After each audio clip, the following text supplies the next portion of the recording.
Well, welcome back to the Morning Blend. Research proves that kids today are busier than ever before with homework, sports, music lessons, and lots of other outside activities.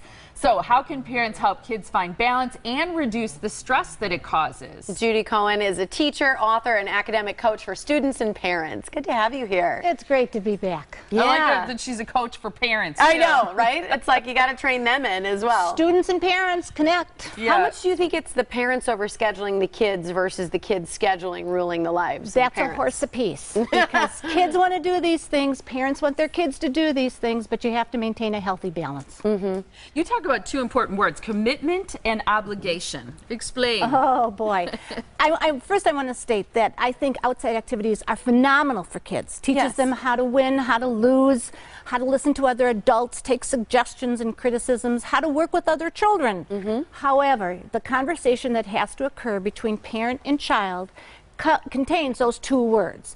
Obligation. Your child's obligation is to school, doing the very best that they can. That is the #1 priority in their life. Education is not a democracy. You're not going to vote whether you're going to go to school. You're going, and you're going to do the best job you possibly can. The commitment part of it is frosting on the cake, and everybody wants to expose their kids to different activities. I get that, but when does it become too much that it negatively impacts that obligation to schoolwork? And that's what we have to have that conversation with, and you have to decide what will work, how much will work, and will your child buy into that? So how do you figure that time management out? When is it the child's responsibility and when is it the parents'? Time management deals with organization, and as I've said before, if a child's going to commit themselves to all these activities, their homework has to be in on time. They have to study for tests. Their projects have to be done. Papers have to be done. No excuses. So use that assignment notebook, that old school paper pencil. I'm not talking Chromebook, phones, the paper pencil old school. You're going to write in that assignment notebook what you have to accomplish and do it well with quality, because you know that weekend you're not going to be around to study because your volleyball team is in a conference in lacrosse, and you're going to come home Sunday night at 10 o'clock. And I think the schools are doing a better job at a younger and younger age of transitioning kids to assignment notebooks. In fact, usually you're required to buy one, or they're given as part of some, even like 3rd grade, I want to say, 2nd grade, even before they start working on assignment notebooks. And I like what you say about outside activities should not be used as an excuse for not meeting the requirements of homework and tests and projects. So let's talk a little bit here about some of your tips. First of all, is it a good thing, yes or no, for kids to be involved in outside activities, in your opinion? Big yes. Absolutely. It rounds a child. It teaches them very many lessons of life. School is a life lesson, and you build upon school. You learn a tremendous amount about being involved in different activities. It's how much of those activities, and I'm going to go back to that, negatively impacting the child's obligation to school.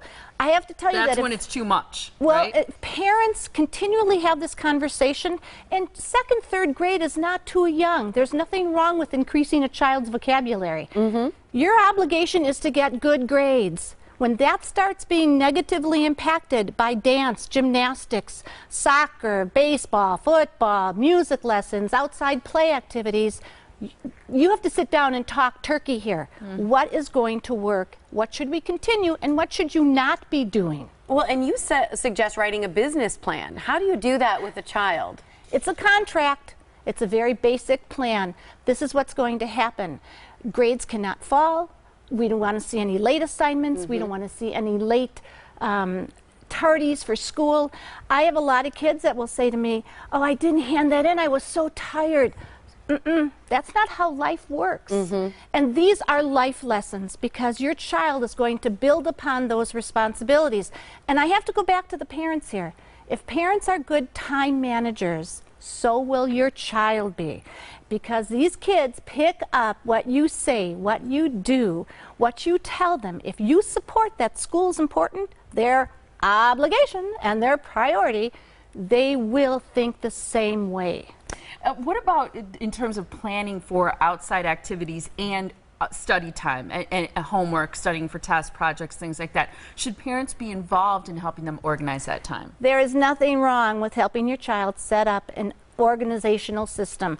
Whiteboards are phenomenal. Put a calendar on a whiteboard. Put that whiteboard in your kitchen, in your family room, where that child can write down what they have to do to make sure that that paper is done to be handed in on Friday, because they're going to miss school on Friday because they're on their way to Chicago for a dance competition. It is crucial that obligation to school, when you keep reinforcing it, it becomes automatic. School is not planned around, activities are not, should be planned around school. School is not planned around your activities. School's number one. Apps all the time. That's their obligation. It was, I just have to tell you a quick story. Yesterday we were at the first stage. We went to see Little Critter Musical. Phenomenal for little kids. I loved it. I'm sitting next to a grandfather whose granddaughters are in these productions. And I was telling them that these kids are so talented. He said, you would not believe the time commitment. They love it.